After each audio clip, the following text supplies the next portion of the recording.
Fala pessoal, estamos de volta aqui com a monitoria de bioquímica endócrina. Nessa aula a gente vai falar um pouco sobre a bioquímica da tireoide. Primeiramente, para a gente entender a tireoide, a gente tem que saber bem a anatomia microscópica dessa glândula. Então o que você vai ter aqui? Você vai ter uma glândula ricamente vascularizada, tá vendo? O seu tecido conjuntivo parafolicular, vai ter vários vasos sanguíneos. E você vai ter a unidade funcional da glândula, que é o folículo tireoidiano. Esse folículo tireoidiano ele é composto por células cuboides, que são os tireócitos, e no meio aqui você vai ter o coloide, certo? Que é onde vai ocorrer a produção dos hormônios tireoidianos. Então, vamos lá, para como que acontece essa produção dos hormônios tireoidianos? Primeiramente, você vai ter o iodo disponível no sangue, certo? Ou iodeto, que é I-. Esse iodeto ele vai entrar na célula por meio de um simporte. Estão vendo ali embaixo? Esse simporte vai ser chamado de NIS, que é simporte sódio-iodeto. Ele vai jogar 2 sódios para dentro e 2 iodetos e 1 iodeto para dentro. Esse iodeto, por sua vez, ele vai da membrana basocelular para a membrana apical da célula, onde tem as microvilosidades e está em contato com o coloide, certo? E ele vai sair por meio da pendrina, que é uma outra molécula que vai transportar esse iodeto para o coloide. Chegando aqui no coloide, ele vai se encontrar com moléculas pré-formadas de tireoglobulina, que é uma molécula proteica, ou seja, é produzida lá no retículo endoplasmático rugoso, a partir de ribossomos, e ele vai sofrer a incorporação nessa molécula de tireoglobulina. E qual que é a enzima que vai ser responsável por fazer essa incorporação, também chamada de organificação? É a TPO, que é a tireoperoxidase. Então ela vai incorporar os íons iodeto nessa molécula de tireoglobulina e vai formar uma molécula já organificada, que por sua vez vai ser uma molécula contínua, certo? Uma molécula grande e contínua. E dentro dessa molécula vão ter várias subunidades que são chamadas de DIT e de MIT. Por que a gente faz essa separação? Porque essas subunidades, quando ajuntadas, elas que vão formar os hormônios tireoidianos T3 e T4, certo? Então, o MIT é a monoiodotirosina, ou seja, tem um átomo de iodo. DIT é a diiodotirosina, ou seja, tem 2 átomos de iodo. Então, quando você junta um DIT com um MIT, você forma um T3. E quando você junta um DIT com um DIT, ou seja, 4 íons iodetos, você forma um T4, certo? Então, quem vai fazer esse acoplamento ali na região do coloide ainda, vai ser também a TPO, que é a tireoperoxidase. Então a TPO ela é importantíssima, porque além dela fazer essa organificação, ela vai fazer o acoplamento dos MITs e dos DITs ainda na molécula extensa, contínua de tireoglobulina organificada, certo? Então você tem esse acoplamento. E a partir do acoplamento você vai ter a incorporação, a endocitose dessa tireoglobulina organificada pelo tireócito. E lá dentro do tireócito você vai ter a quebra, certo? Por algumas peptidases que vão separar estruturalmente as moléculas de MIT e de DIT. Então ela vai fazer essa quebra justamente nos locais certos para que você tenha a formação de T3 e de T4, certo? Então, a partir do momento que você libera esses T3 e T4, você vai ter a exocitose para corrente sanguínea, certo? Lembrando, gente, que a maioria dos hormônios, do hormônio produzido pela glândula tireoide, é o T4. Cerca de 90% produzido é o T4 e 10% é o T3. Só que o T3 é o hormônio ativo, certo? É ele que vai realmente atuar nos tecidos e exercer sua ação fisiológica. E por que a tireoide faz isso? Para prevenir que você libere grande quantidade de T3, que é o hormônio ativo, e ele atua em vários receptores, promovendo um efeito fisiológico exacerbado, certo? E para isso você vai ter a ação de moléculas muito importantes, que são as desiodinases ou desiodase. A gente vai comentar mais para frente, certinho? Então, como você tem a regulação desse eixo hipotálamo, hipófise, tireoide? Primeiramente, você vai ter a produção do TRH, certo? Nos neurônios parvocelulares do hipotálamo. E esses neurônios parvocelulares vão liberar o TRH no plexo venoso primário, que vai para o plexo venoso secundário através da veia porta hipofisária, que é o sistema porta hipofisário, certo? E ele vai chegar nas moléculas dos tireotrófos, lá na adenohipófise, na hipófise anterior, e vai estimular a produção de TSH. O TSH, por sua vez, vai para a corrente sanguínea e estimula a tireoide a produzir T3 e T4. O T3 e o T4, mas principalmente o T3, que é o mais ativo, ele vai exercer feedback negativo tanto no TSH quanto no TRH, certo? Outros mecanismos também regulatórios que você tem é o frio, por exemplo. O frio ele vai estimular a produção de TRH e, consequentemente, estimular a produção de hormônios tireoidianos. Por quê?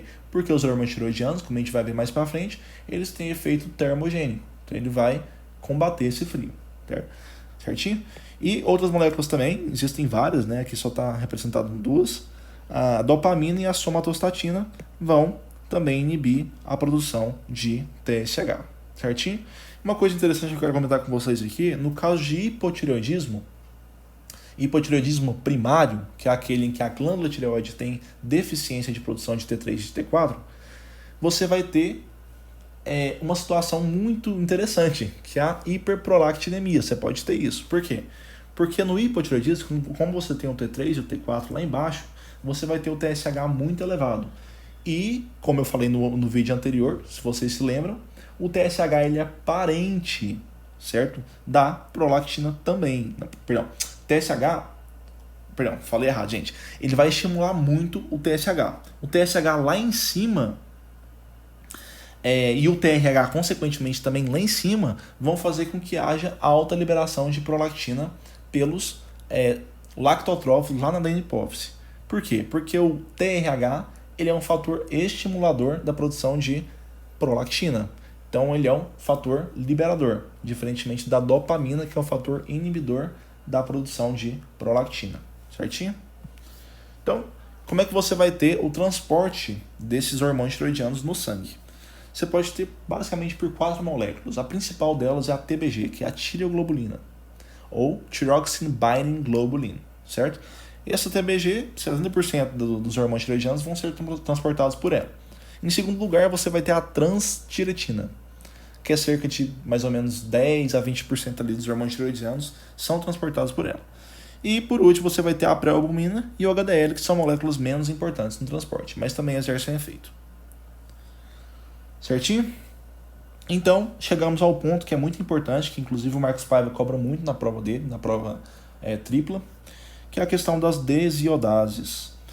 O que são desiodases? São moléculas, são enzimas que vão promover a quebra de hormônios tireoidianos em suas formas parentes, certo? Digamos assim. Então, vamos supor, a tireoide libera o T4. 90% do hormônio tireoidiano liberado pela tireoide é o T4. E esse T4 ele tem que sofrer ativação. Lembra que eu falei que o T3 que é o hormônio ativo? Então, como que ele vai sofrer essa ativação? Ele vai sofrer essa ativação ou localmente, certo? No tecido em que ele vai exercer função, ou ele vai sofrer ativação no rim e no fígado, pela desiodase tipo 1, certo? Basicamente, a desiodase tipo 1 ela vai estar presente no fígado e no rim, na membrana plasmática das células. Por quê? Porque ela vai ser responsável por quebrar o T4 em T3, certo?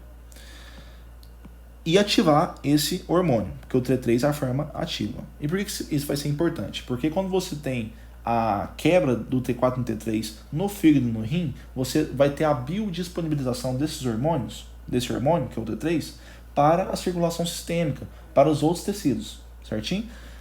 Já a D2 também é uma enzima de ativação, só que em vez dela estar presente no fígado e no rim, ela vai estar presente em outros tecidos periféricos, como por exemplo, cérebro, hipófise, placenta, tecido adiposo marrom, músculo esquelético, músculo cardíaco. Então, você vai ter as desiodases localizadas intracelularmente, certo? No retículo endoplasmático, diferentemente da D1 que está na membrana plasmática. Você vai ter essa D2 localizada intracelularmente para realizar a conversão de T4 inativo em T3 ativo no tecido em que esse T3 vai atuar, e não para disponibilização sistêmica. Entendeu a diferença? A D3 vai ser uma enzima de inativação. Então ela vai estar presente muito onde? Na placenta, no útero gravídico e no sistema nervoso central, que são locais que você vai precisar ter a regulação da quantidade de hormônio tireoidiano ativo. Então ela vai pegar esse T3 e vai inativar a T2. Como é que você faz para gravar essa figurinha aqui do livrinho de fisiologia endócrina? Como é que eu fiz no meu caso? Eu formei basicamente um quadrilátero, certo? Esse quadrilátero, um losango, vai ser composto no seu ápice pelo T4, embaixo pelo T2. À direita você coloca T3 e à esquerda o T3 reverso, certo? E você vai projetar uma imagem de espelho, quer ver? Observe só. D1 e D2 vai promover a ativação. Você sabe que as duas são enzimas de ativação. Então, necessariamente elas vão ter que converter T4 em T3. Aí você pega esse D1 e D2 e espelha para o outro lado. Então, no outro lado você vai ter a mesma coisa, certo? D1 e D2 promovendo a conversão de T3 reverso em T2. E como só sobraram outros dois lados do quadrilátero, você vai preencher com D3 e D1. Então fica fácil você gravar essa figurinha. Então vamos lá, gente, falando agora sobre o mecanismo de ação desses hormônios tiroidianos. O T3 principalmente, que é o hormônio ativo, né? Como é que vai fazer?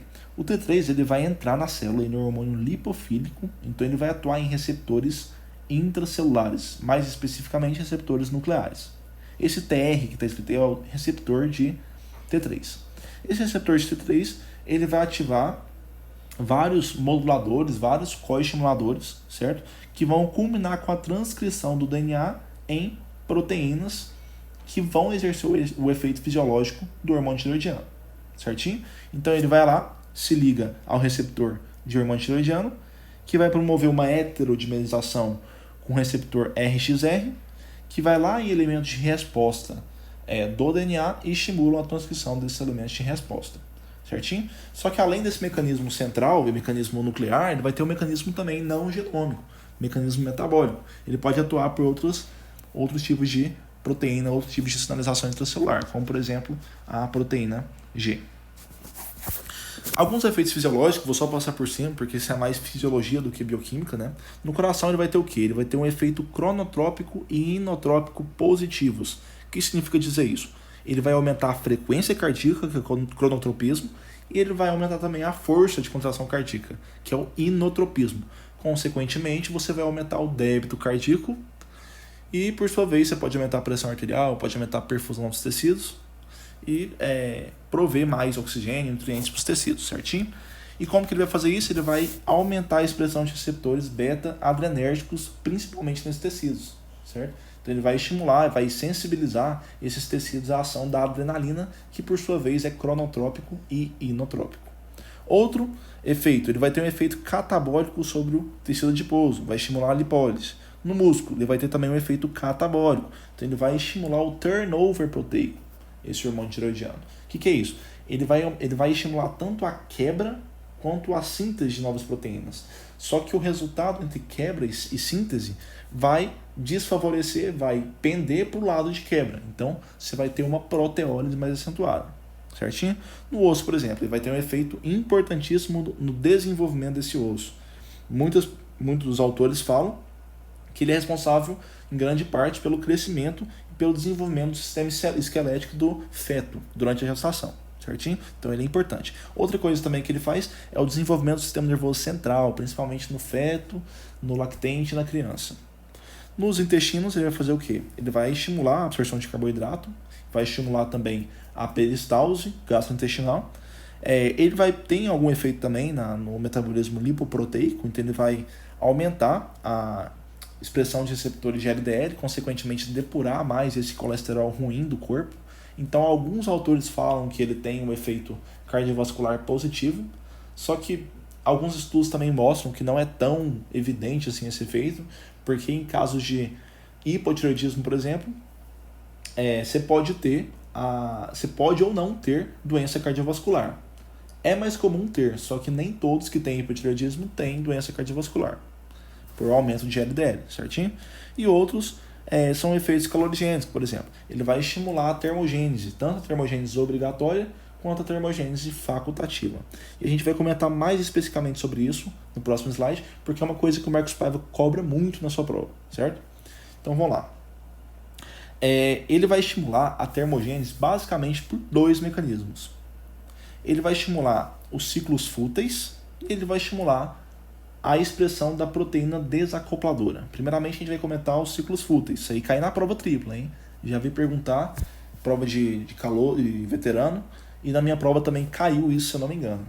Então, o que vão ser os ciclos fúteis? Vão ter os ciclos fúteis iônicos, e os ciclos fúteis de substratos. De substratos é, por exemplo, você estimular a gliconeogênese, a glicogenólise, a glicogênese. Depois você pega a glicose e transforma em outro substrato, entendeu? Então você vai gastando energia nessas reações que interconvertem vários substratos. E com isso você produz calor, que é a termogênese, certinho? E o outro ciclo fútil é o ciclo fútil iônico. Como é que vai acontecer ele? Você vai estimular a ativação de bombas de sódio e potássio e de bombas de cálcio, principalmente, aleatoriamente. Então você vai aumentar essa atividade dessas bombas, que por sua vez também gastam ATP e produzem calor. E o segundo mecanismo de termogênese é o mecanismo de desacoplamento energético. Como é que isso acontece? Vocês lembram lá da cadeia respiratória, que acontece depois do ciclo de Krebs, lá na mitocôndria, em que você tem a produção de ATP, que vocês viram lá no módulo 1? Então, o ATP ele é produzido quando? Quando você tem um efluxo desses íons hidrogênio, que vai promover a rotação da hidrogênio, da ATP sintetase, que é uma bomba de hidrogênio, certo? Que vai produzir o ATP. Então, o que o T3 faz, o hormônio tireoidiano? Ele vai lá e estimula por aquele mecanismo de estimulação da transcrição, certo? Nuclear. Ele estimula a transcrição da proteína desacopladora, que é essa UCP. O que essa proteína vai fazer? Ela vai pegar os íons hidrogênio e, em vez deles passarem pela bomba de ATP sintetase, eles vão passar por ela. E ela não vai produzir ATP, porque ela não tem a função ATP sintetase, certo? Então ela vai fazer o que? Ela vai desacoplar a produção de ATP dessa cadeia respiratória. Por isso que ela é chamada de proteína desacopladora. Então, em vez de produzir ATP, ela vai produzir calor. É um dos principais mecanismos de produção de calor de termogênese pelos hormônios tireoidianos. Isso aí eu vi ele cobrar muito em prova também. Certinho, gente? Então aqui as referências que a gente usou. E vou gravar a aula de paratireoide também. Daqui a pouquinho eu solto para vocês. Até mais.